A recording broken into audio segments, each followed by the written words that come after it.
네, NH투자증권 김영환 투자전략팀장 모시고 최근 상황 한번 여쭤보도록 하겠습니다. 팀장님 안녕하십니까? 안녕하세요. 일단 뭐 이 얘기를 다시 한번 여쭐 수밖에 없는 것 같습니다. 7월 FOMC 의사록인데요. 이견이 분분합니다. 시장이 좀 과했다. 그러니까 이 과했다는 내용의 근저에는 금리 인하에 대한 베팅이 좀 있었다라고 해석이 되고요. 아니면 글쎄 별거 없었는데 파월 의장이 왜 저런 얘기를 했지? 여러 가지 얘기가 있습니다. 그런데 특히 주목되는 멘트가 추가 금리 인상을 예고하면서도 언젠가는 속도 조절을 하겠다. 이 언젠가가 매우 중요한 포인트인 것 같은데요. 전반적으로 어떻게 생각하세요? 결국 이 두 가지 얘기를 동시에 한 게 연준의 딜레마를 단적으로 말해주는 것 같아요. 그러니까 금리를 이제 중립금리 정도의 범위까지는 올라왔고, 하지만 아직까지 물가 상승세가 본격적으로 잡히고 있지는 않고, 그래서 올려야 하는데 금리를 중립금리 수준까지 올라온 상황에서 계속해서 높여가면은 그만큼 경기가 하방 압력을 받는 거에 대한 부담감도 커지기 때문에 연준이 이러한 고민을 토로한 것으로 보이고요. 다만 이 중에서 어느 쪽에 더 중점을 둬서 생각할 것이냐라는 점에서 보면은 주식시장은 아무래도 조금 더 금리가 올라가는 속도를 늦출 것이다라는 부분에 대해서 좀 더 중요하게 반응을 한 것 같습니다. 그래서 주식시장은 조금 더 속도 조절이라는 거에 좀 초점을 맞췄고, 반면에 채권 시장은 조금 더 여전히 금리를 더 올릴 것이다라는 쪽으로 주목을 하면서 양쪽이 좀 엇갈리고 있는 상황인데요. 저희는 어느 쪽이 더 맞느냐라고 굳이 말을 하자면은 채권 시장이 조금 더 직접적으로 금리의 영향을 더 많이 받는 시장이라는 점을 좀 주목해야 되지 않나라는 생각을 하고 있습니다. 그렇다면 연준이 기준금리 속도를 늦추는 시점에 대해서도 의견이 분분한데 연구원님께서는 어느 정도로 시점을 예측하고 계세요? 네, 일단 이번 FOMC가 세 번이 남았죠. 9월, 11월, 12월 세 번이 남았는데요. 이제 9월과 11월은 각각 50bp 정도씩 금리 인상을 하고 12월 들어서 25bp 인상, 그리고 내년 2월에는 이제 금리 인상을 멈추는 정도 시나리오가 좀 적정하지 않나라는 생각이 듭니다.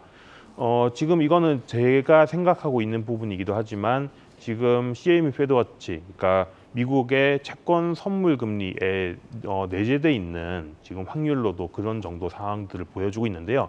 이 이유는 물가 상승 속도 때문입니다.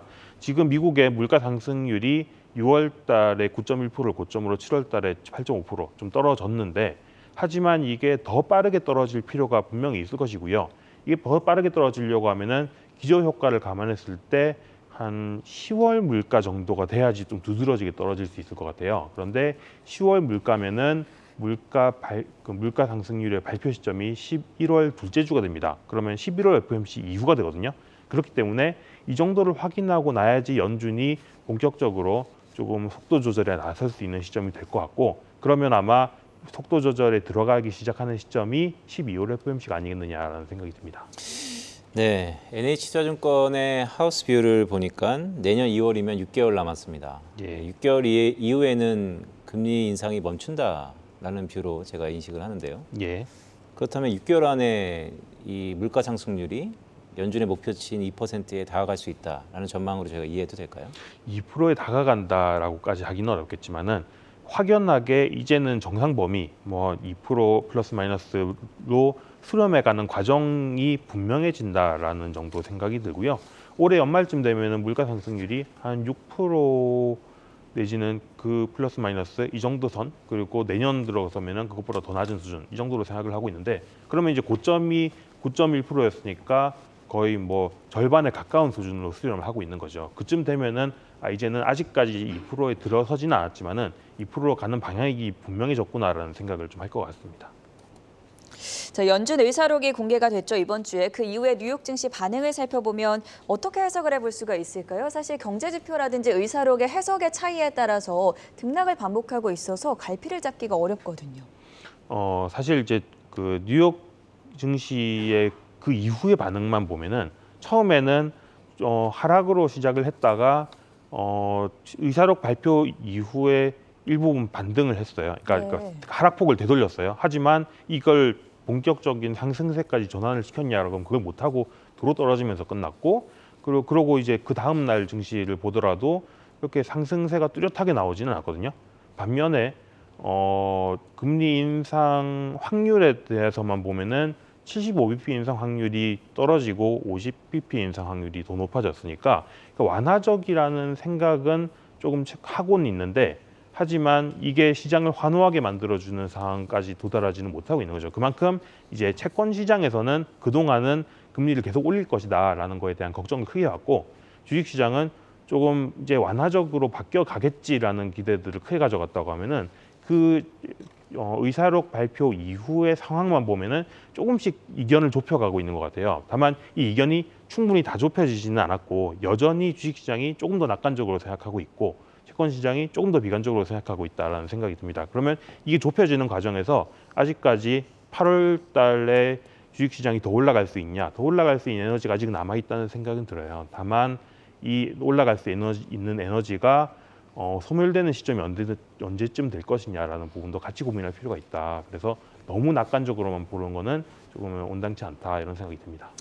네, 다소 좀 긍정적으로 보는 주식시장과 다소 좀 보수적으로 보는 채권시장의 균형점이 생길 거다라는 말씀을 주시면서 그래도 8월 달까지는 좀 긍정적으로 본다라고 좀 인식을 하겠습니다. 자, 이번 질문은 좀 중요해 보입니다. 미국의 인플레이션 감축법인데요. 사실 이거의 근저에는 공급망 재편이자 리쇼어링 정책입니다. 그렇죠. 이거 배경이 어떻게 나온 거라고 보세요? 사실 이 리쇼어링 정책이라는 거는 뭐 지난 트럼프 정부 그리고 그 이전에 오바마 정부 때부터 계속되어 오던 건데, 이게 충분히 잘 진행되지는 않았죠. 그래서 그럼에도 불구하고 미국 입장에서는 제조업 일자리를 포기할 수 없기 때문에 계속해서 드라이브를 걸어야 되는 거고, 특히 그거에 대해서 이번 바이든 정부는 신재생 드라이브랑 같이 엮어서 앞으로 이렇게 성장해 나갈 분야에 대해서 글로벌 각국의 기업들이 뭔가 좀 진취적인 걸 해 나가려고 하면은 미국을 거기에 반드시 끼워 넣어야 된다라는 식으로 약간 새로운 옵션을 넣은 건데, 그 결과물이 사실 업종별로 보면은 조금 많이 엇갈릴 수도 있다라는 생각이 좀 들기는 합니다. 한국 입장에서는. 여튼 이번 정책은 단순히 이제 탈탄소를 하겠다라는 것만이 아니라 말씀하신 대로 리쇼어링이랑 탈탄소 정책을 결합해 나가는 과정이다, 이렇게 보시면 될 것 같습니다. 그래서 가장 타격을 입을 수 있다라고 예측이 되는 업종이 바로 자동차 업계인데요. 우리나라 자동차 산업에 직격탄이 될까요? 어떻게 보십니까? 일단 보조금 대상에서 제외가 됐죠. 네. 한국의 자동차들이 전기차를 생산하는 건 다 한국에서 만들어서 보내는 거고, 이제 올해 연말부터 일부 모델에 대해서 생산이 시작이 되지만은 주력 모델은 아니고, 본격적으로 미국에 생산하려면 2025년은 돼야 되니까 그 전까지는 분명히 타격이 있겠죠. 근데 다만 이게 한국만의 문제냐, 한국 차들만의 문제냐라고 하면 그렇지는 않은 것 같아요. 미국 차를 제외한 나머지 기업들이 공통적으로 사실은 겪고 있는 문제고, 한국이 주로 경쟁하고 있는 게 미국 차냐라고 하면 물론 미국 차량도 경쟁을 하고 있지만은 뭐 일본 차 이런 부분들이 사실은 미국 시장에서 경쟁하는 데 있어서 큰 역할을 하고 있으니까, 그런 점에서 본다면은 반드시 현대차만의 문제가 되지는 않을 것이다. 결과적으로는 얼마나 어느 쪽 기업들이 빠르게 적응해 나가는 과정이냐에 따라서 향후에 뭐 주가 밸류에이션은 좀 달라질 수 있다, 이런 정도로 생각하고 있습니다. 네, 사실 자동차 산업은 좀 얘기가 많아서 다시 한번 제가 좀 여쭈면요. 사실 이런 것 같습니다. 지금 전기차는 태동 단계입니다. 그렇기 때문에 소비자의 가격의 탄력성이 매우 크잖아요.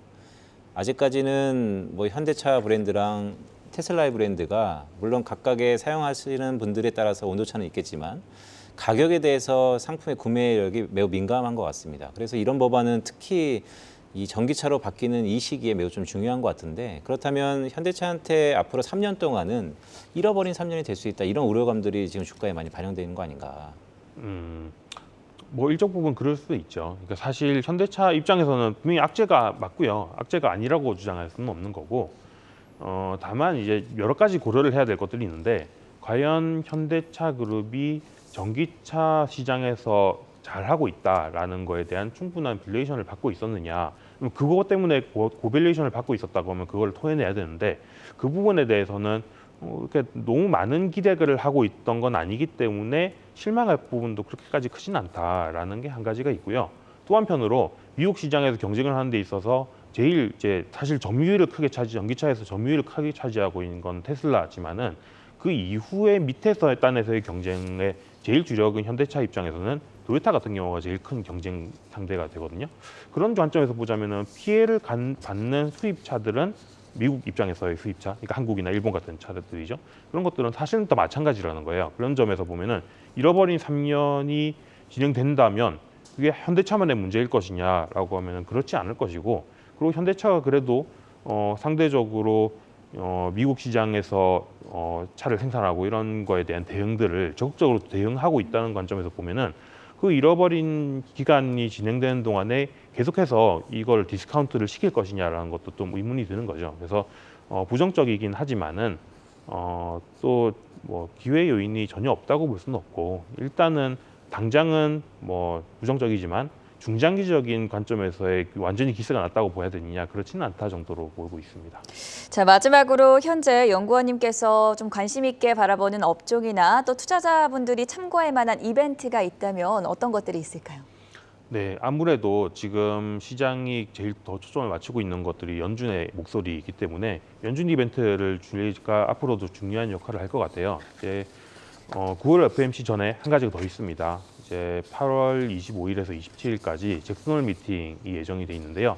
이번 잭슨 홀 미팅의 주제가 일단 통화 정책에 있어서 경제 제약 요인 이런 부분들이기 때문에 어느 정도는 향후의 가이던스를 어떻게 가져가고 그 가이던스를 유지하는 데 어떤 어려움이 있을 것이냐, 이런 얘기들을 하는 부분들이 분명히 나올 것 같아요. 그래서 이게 아마도 이 바로 다음에 FOMC 이전에 연준의 스탠스 변화를 확인할 수 있는 제일 가까운 이벤트이고요. 그 다음에는 이제 그 물가 지표가 되겠죠. 8월 물가가 나오는 시점은 이제 9월 둘째 주가 될 거기 때문에 여기서 7월 물가보다도 얼마나 더 빠르게 물가 상승이 떨어지는지가 중요할 것 같습니다. 아무래도 지금 시장 상황에서 연준의 정책 스탠스가 더 서프라이즈를 내려면, 그러니까 더 금리를 올리는 속도를 떨어뜨리겠다라는 게 작동할 수 있으려면은 그 깜짝 놀랄 정도로 물가 상승률이 더 빠르게 떨어져야 돼요. 그래서 그런 부분들이 8월 달 물가가 얼마나 더 낮아질 수 있느냐, 이걸 확인하는 것들이 중요하다, 이렇게 생각하고 있습니다. 네, 역시 기승전 연준의 정책입니다. 8월 잭슨홀이 한 일주일 남았죠. 이번 잭슨홀이 그 어느 때보다도 세상을 놀래킬 수 있다는 우려감이 있기 때문에 특히 좀 주목해야 될 필요가 있어 보입니다. 자, NH투자증권 김영환 투자전략팀장 모시고 전반적인 상황 점검해봤습니다. 팀장님 고맙습니다. 감사합니다. 감사합니다.